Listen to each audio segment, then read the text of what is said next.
دیکھیے شکر جو ہے، گریٹفلنس جو ہے، وہ سوچنے سے آتی ہے. سوچیں گے نہیں تو شکر بھی نہیں آئے گا. جیسے میں نے ابھی گلاس کو دیکھا تو میں سوچا کہ دیکھیے گلاس بول نہیں سکتا. اسپیچ جو ہے اسپیشلی خدا نے دی ہے انسان کو. یہ سوچا میں نے تو میرے دل میں کہا کہ کیا کتنا اللہ تعالیٰ کے بلیسنگ ہے کہ بولنا جو ہے نہ ماؤنٹین کو ملا، نہ اوشن کو ملا، نہ گلیکسی کو بول سکتی، نہ سولر سسٹم بول سکتا، نہ گلاس بول سکتا. اور انسان کو خدا نے بولنے کی طاقت دی. اس طرح سوچنے سے شکر آتا ہے، گریٹفلنس آتا ہے.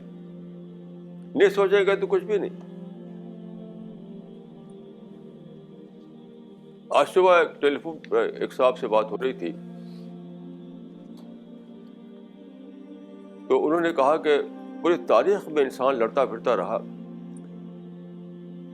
جنگ اور قتل کرتا رہا. تو میں نے کہا کہ دیکھیے یہ تھا آزادی کو مس یوز کرنا. اللہ تعالیٰ نے انسان کو آزادی دی. آزادی دی کہ یہ صرف خدا کی چیز ہے، کسی کو آزادی نہیں ہے دنیا میں. اتنے اسٹارس ہیں، اتنے پلانٹس ہیں، اتنے سارے، کسی کو آزادی نہیں. اوشن کو، ماؤنٹین کو، یہاں تک اینیمل کی بھی آزادی نہیں ہے. وہ اپنے انسٹنکٹ پہ چلتے ہیں. وہ انسان کو آزادی دی گئی، آزادی. تو میں نے کہا کہ دیکھیے آزادی کو مس یوز نہ کرنا یہ اللہ کی صفت ہے. اللہ کے پاس ہر قسم کا پاور ہے، اس کی آزادی پہ کوئی کنٹرول نہیں کر سکتا ہے. لیکن اللہ اپنی آزادی کو مس یوز نہیں کرتا، اپنی طاقت کو مس یوز نہیں کرتا.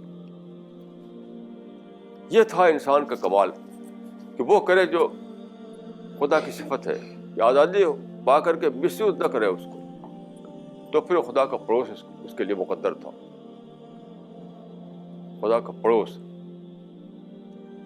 ان دا ملک مقتدر، خدا کے قربت.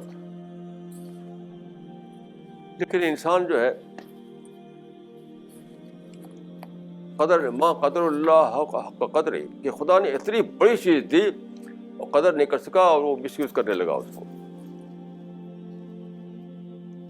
تو یہ سوچنے سے ایسا آتا ہے. اگر سوچا نہیں تو یہ بھی نہیں سمجھ میں آئے گا. یہ سوچے تب سمجھ میں آئے گا کہ دیکھیے آزادی کتنی بڑی چیز ہے. وہ چیز جو اللہ کی اپنی صفت ہے اس کو دے دیا انسان کو، اور اس لیے دیا کہ وہ مس یوز نہ کرے. تو پھر وہ تخلق و بے اخلاق اللہ کے برابر آ جائے گا. اللہ کے قریب اس کو رہنے کا موقع ملے گا.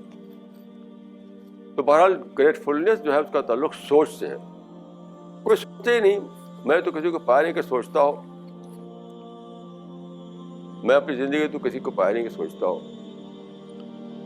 ہر چیز پر سوچنا ہے، بال پر، ناخن پر، ہر چیز پر سوچنا ہے. جیسے اب میں نے چاہا کہ میرا دایاں ہاتھ اٹھا تو یہ اٹھ گیا، میں چاہا کہ بایاں ہاتھ اٹھا تو یہ اٹھ گیا. کیونکہ سوچنا، اس پہ سوچنا ہے کیسے دماغ کنٹرول کر رہا ہے. ہر انگلی پر، باڈی کے ہر حصے پر مائنڈ کا کنٹرول ہے. کیسے مائنڈ کنٹرول کر رہا ہے. تو بہرحال اسی لیے قرآن و حدیث میں سب سے اہمیت دی تفکر کو، تدبر. سوچو سوچو سوچو سوچو. تو بس بتاؤ جو سوچے گا نہیں وہ شکر بھی نہیں کرے گا، اینیمل کی طرح رہے گا وہ.